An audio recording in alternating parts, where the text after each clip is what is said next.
کہ میں آپ کی اسی وقت رپورٹیں وغیرہ چیک کر کے آپ کو جو پرسکرائب کرنا ہے، نسخہ لکھنا ہے، جو ادویات آپ کے لیے تجویز کر کے میں آپ کو اسی وقت آپ کو گائیڈ کر دوں گا.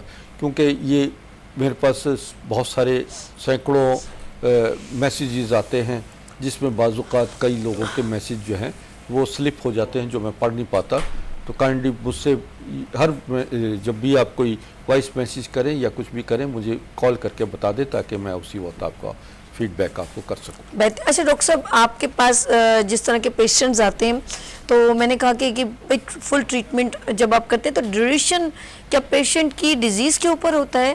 کتنی جلدی ریکور ہو سکتا ہے ایک کینسر پیشنٹ، چاہے اس کا منہ کا کینسر ہو یا گلے کا ہو یا کسی طرح؟ میکسیمم انڈیکیشن ہوتی ہے نا کہ یار اس کو فیل ہو رہا ہے یس مجھے ریلیو مل رہا ہے. آپ کیا دیکھیں بتانا بات یہ ہے کہ کینسر کے مریض جو ہیں وہ پہلے 1 مہینے کے اندر جو ہے ان کو ریلیف شروع ہو جاتا ہے. اچھا 1 مہینہ میکسیمم؟ یہ 4-5 مہینے تک جو ہے وہ ڈیپینڈ کرتا ہے کہ کینسر کی سٹیج کیا ہے. اوکے. اگر انیشلی سٹیج ہے، فرسٹ سٹیج یا سیکنڈ سٹیج ہے تو 2 مہینے 3 مہینے میں مریض نارمل ہو جاتا ہے. اوکے. اور سیکنڈ یا تھرڈ سٹیج میں 4 سے 5 مہینے لگتے ہیں. ٹھیک ہے.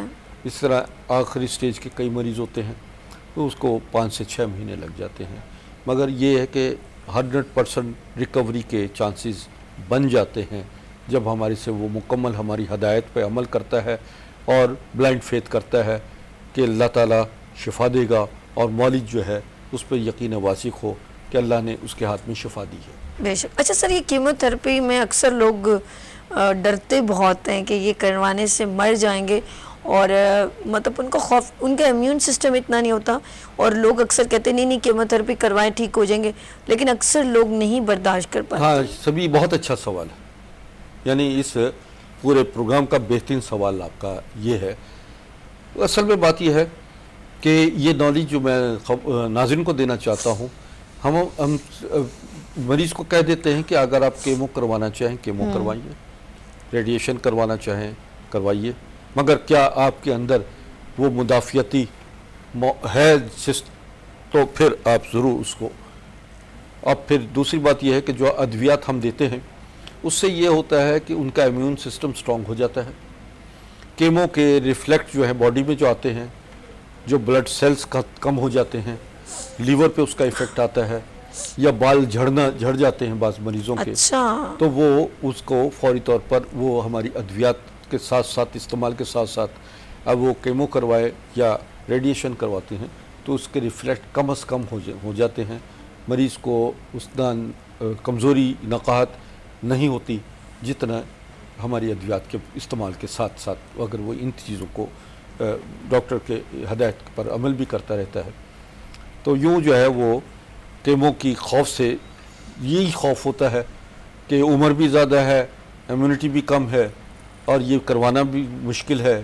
تو یہ اس میں ہماری کچھ ادویات بھی ایسی ہیں جو آپ کو کیمو سے بچا بھی دیتی ہیں. زبردست. جی ہاں، وہ خود ادویات جو ہے کیمو کا کام کرتی ہیں. مگر اگر کچھ لوگ چاہتے ہیں کہ بھی کیمو بھی کروائیں اور ساتھ ساتھ جو ہے ان کا امیونٹی بھی سٹرونگ رہے تو وہ ہم سے ہمارا یہ ایک کورس ہے جو امیونٹی کو سٹرونگ کرنے والا ہے وہ منگوائیے. اس میں ہمارے نیوٹریشنز میں جو ایسی عسکری گرین کے نام سے ہماری جو پروڈکٹ ہے اس میں 22,000 نیوٹریشنز موجود ہیں. دنیا کے قیمتی ترین ادویات ہیں، سمجھے نا. 150 کمپوننٹ موجود ہیں. کال آ رہی ہے تو جی بات کر لیں. ہیلو السلام علیکم. جی آپ کا نام کیا ہے میری بہن؟ میں ڈیرہ اسماعیل خان سے بات کر رہی ہوں. میری والدہ صاحب کو گھٹنوں کا بہت زیادہ مسئلہ. ڈیرہ غازی خان سے. آپ کا نام کیا ہے؟ ڈیرہ اسماعیل خان. اچھا ڈیرہ اسماعیل. نہیں آپ کا نام کیا ہے میری بہن؟ اینا. اینا کیا پوچھنا چاہیں گے؟ ڈاکٹر صاحب موجود ہیں. ڈاکٹر صاحب سے یہ پتہ کرنا ہے کہ میری والدہ کو کافی ٹائم سے گھٹنوں میں مسئلے ہیں. اچھا عمر کیا ہے ان کی؟ اس کی 50 پلس ہے. 50 پلس ہے. وزن کتنا ہے؟ وزن بھی زیادہ ہے. تو وزن بھی زیادہ ہے اور ساتھ میں گھٹنوں کا مسئلہ بھی ہے. ہاں بس یہ آپ نے بات کی ہے کہ وزن بھی زیادہ ہے. کوئی اور بیماری تو نہیں؟ شوگر وغیرہ؟ ہاں کوئی اور پرابلم؟ نہیں شوگر نہیں ہے. تو بلڈ پریشر ہے وہ ٹیبلٹس لیتی ہے. ٹھیک ہے بہت شکریہ. ٹی وی دیکھیے. میں بتاتا ہوں اصل مسئلہ کیا ہے کہ والدہ کا ان کا وزن زیادہ ہے. بڑھ گیا وزن اور اتنی عمر تو نہیں ہے. جب وزن زیادہ ہو جائے نا تو پھر ان کے یہ گھٹنوں کا علاج جو ہے وہ اس پر توجہ کم دینی چاہیے. ان کے وزن کو کم کرنے کے لیے آپ غور کریں, کیونکہ اگر ٹانگیں 60 کلو وزن اٹھا رہی ہیں, اٹھانے کے قابل ہیں, اور اس پہ 80 یا 90 کلو وزن ڈل جائے تو بیچاری ٹانگیں کیا کریں گی. صحیح, بالکل. آپ ٹانگوں کے لیے دوائیں کھا رہی ہیں کہ جی گھٹنوں کا یہ نہیں کیجئے. یہ میں آپ کو بتاتا ہوں کہ اس کے ساتھ ساتھ جہاں آپ گھٹنوں کا یا ان کی دوائیں لیں, ساتھ ساتھ وزن کم کرنے کے بھی طریقے آپ کو آنے چاہیے, اور ایسی ادویات موجود ہیں ہمارے پاس جو ریپڈلی ویٹ بھی کم کرتی ہیں اور آپ کی ان کے پٹھوں اور ہڈیوں اور جوڑوں کو بھی مضبوط کر دیں گی. تو میرے سے آپ ادویات منگوا لیجئے گا. اس میں آپ کو میرے نمبر چل رہے ہیں, آپ کال کیجئے اور اس کے لیے آپ کو بہترین دوائیں دے دیں گے جس میں آپ کا نارمل سب چیزیں نارمل ہو جائیں گی. آپ کی والدہ انشاءاللہ اللہ انہیں زندگی دے, سب چیزیں بہتر ہو جائیں گی. اور ساتھ ساتھ میں چاہوں گی کہ پروگرام سے پہلے 5 منٹ, ابھی 5-7 منٹ ہے, لیکن آپ اپنے جو کراچی میں آپ سٹنگ کرتے ہیں اس کی لوکیشنز اور اس کا ٹائم, اور جیسے آپ سے ابھی بھی 12 بجے کے بعد لوگ رابطہ کریں, یہ سب کچھ آپ بتائیں تاکہ لوگ آپ سے رابطہ کرنا چاہ رہے ہیں. مستقل ڈاکٹر صاحب کا فون بج رہا ہے, مستقل. جی ہاں, جی ہاں, بالکل. ناظرین, بات یہ ہے کہ آپ فون ضرور کریں مجھے, لیکن آپ 4 بجے کے بعد اگر کریں گے تو مناسب بھی رہے گا, کیونکہ ابھی مسلسل میرے فون بج رہے ہیں اور اس وقت میں اٹینڈ نہیں کر پاؤں گا. تو آپ 4 بجے کے بعد مجھے کالز کریں اور انشاءاللہ تعالی اس پہ بھی آپ کو مناسب جواب ملتا رہے گا. میں اس وقت پاکستان کا ٹور کر کے کراچی پہنچا ہوں, آج صبح ہی پہنچا ہوں میں کراچی. تو آتے ہی مجھے فون آ گیا سبھی کا کہ جی آپ فوری طور پہ پروگرام میں, کیونکہ ایوری فرائیڈے آپ ہمارے ساتھ ہوتے ہیں نا. تو اب یہ ہے کہ میں اس وقت میری سٹنگ ہے راشد منہاس روڈ پر, گلستان جوہر اس ایک سائٹ پر ہے, یعنی روڈ کے پر گلستان جوہر ہے اور روڈ کے دوسری سائٹ پر گلشن اقبال کہلاتا ہے. اور یہ ملینیم مال سے تھوڑا سا آگے جو ہمارا جوہر موڑ کا پل ہے اس سے تھوڑا سا 5ویں بلڈنگ ہے, کراس کرتی لاسانیہ ریسٹورنٹ کے پاس ہے, پیٹرول پمپ سے پہلے ہے. تو یہ اس لیے آپ کو لوکیشن ساری سمجھا دی تاکہ آپ کو آنے میں آسانی ہو. اس کے ساتھ اگر جو لوگ آنا چاہتے ہیں فون کریں, فون پر میں ان کو پوری جو ہے لوکیشن وغیرہ بھیج دیتا ہوں. جتنی بھی کالز آتی ہیں ان کو ساتھ ہی میں ہماری طرف سے ایک میسیج چلا جاتا ہے جس میں ساری ٹائمنگز وغیرہ, فیس اور لوکیشن اور سب چیزیں معلومات فراہم کر دی جاتی ہیں. تو یہ چیزیں ہیں کہ میرا سٹنگ آج کل 4 بجے سے رات 9 بجے تک ہے یہاں پر, اور مسلسل جو ہے ہم یہاں پر ایک ہی جگہ پہ بیٹھ رہے ہیں. میں ابھی کراچی میں میری جو مختلف برانچز تھیں وہ ہم نے کرونا کی وجہ سے ہم نے بالکل کلوز کر دی, اور اس کرونا نے یہ ہمیں سہولت دے دی جس طرح کہ جی اب آن لائن ویڈیو کالنگ کے ذریعے آپ وائس میسیج کے ذریعے مکمل تفصیلات ہمیں بھیجیں, اور ویڈیو کالنگ کے ذریعے جو ہے مریض کو چیک اپ کرتے ہیں. ویڈیو کالنگ جو ہے اس میں جب آپ چیک اپ کرواتے ہیں تو اس کی فیس ہم نے 500 رکھی ہوئی ہے, وہ فیس ہے. باقی میری چیک اپ فیس 1000 ہے, جس میں ہم اپنی مشینوں کے ذریعے, اپنی ڈیوائسز کے ذریعے مکمل تھورلی مریض کو چیک اپ بھی کرتے ہیں. اور اس میں ہمارے پاس ایسی مشینیں موجود ہیں جو کہ آپ کی ریڑھ کی ہڈی کے مہروں کو نارمل کرتی ہیں, ان کو الائن کرتی ہیں, ان کی باقاعدہ طور پر جو گیپ ہے وہ نارمل ہو جاتا ہے. اس میں جو وینز دبی ہوئی ہوتی ہیں جس کی وجہ سے شٹیکا پیرالائز پرسن ہو جاتے ہیں لوگ, یا اسی طرح بہت سارے پرابلم جو ہیں وہ آپ کی ریڑھ کی ہڈی کے مہروں کی ڈسلوکیٹ ہونے کی وجہ سے پیدا ہونا شروع ہو جاتی ہیں. اس سے بہت سارے معاملات آپ کے درست ہو جاتے ہیں. ہمارے پاس بلڈ سرکولیشن مشینیں ہیں جو کہ بلڈ کو سرکولیشن کرتی ہیں. میرا دور جدید اور دور قدیم کی حسین امتزاج کے ساتھ جو ہے طریقہ علاج جو ہے وہ میرا مرتب کیا ہوا ہے, جو آپ کو اب اس وقت میں سمجھتا ہوں کہ جو میری کوالیفیکیشن ہے, امریکہ میں ہم نے 19 سال پڑھایا ہے, امریکہ میں باقاعدہ طور پر میں نے پی ایچ ڈی کیا ہے, این ایم ڈی کیا, ڈاکٹر نیوکلیئر میڈیسن ہے, اس طرح ایم ڈی کیا ڈاکٹر آف میڈیسن, اور پھر اسی طرح میں نے ایکیوپنچر اور ہومیوپیتھک اور نیچروپیتھی میں باقاعدہ طور پر میں نے کوالیفائی کیا, اور ریسرچ میرا بہترین رہا ہے. یعنی میرا شوق ہے, میں ہر مختلف کرونک ڈیزیز پر باقاعدہ ریسرچ کرتا ہوں, اور جان لیوا مرضوں پر میرا بہت سارا